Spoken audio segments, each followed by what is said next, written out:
Making a VR game is basically someone giving you a brand new toy box, but you can't mix it with your old toys.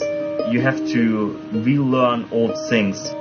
People just don't look where we thought they would look.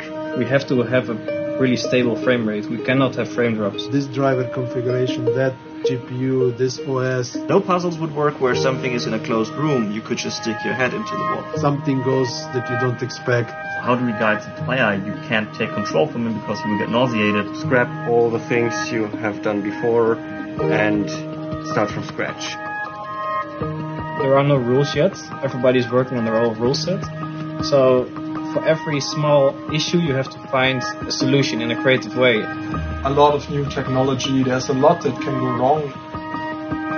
In Crytek, we like our challenges, so we knew it would be a challenge, but it was one that the team was eager to tackle.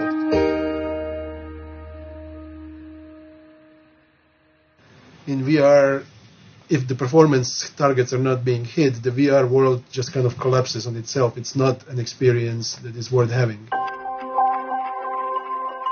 When you're running a game at 30 FPS, it's very easy to absorb certain spikes. Like if your AI takes a little bit too long, okay, there might be a one long frame, or it took 25 milliseconds to complete the task.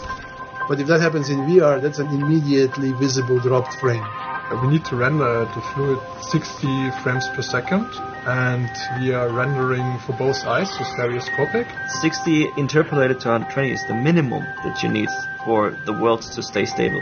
If it was any less than that, the world would shimmer or stay in place or not follow up, and then you would lose this sense of immersion. And during the whole production, it was kind of like we had to hit a moving target. Like the engine was constantly improving.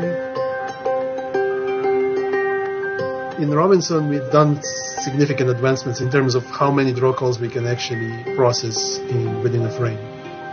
There was things from streaming systems to the AI to just general level logic.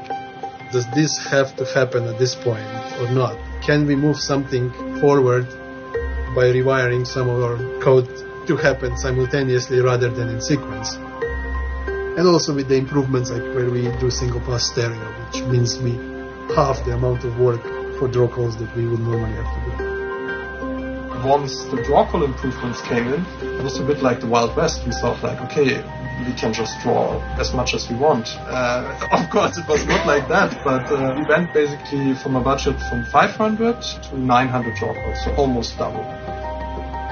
Doing all this, we of course want to achieve the quality that Crytek is known for. That provided a big challenge for us.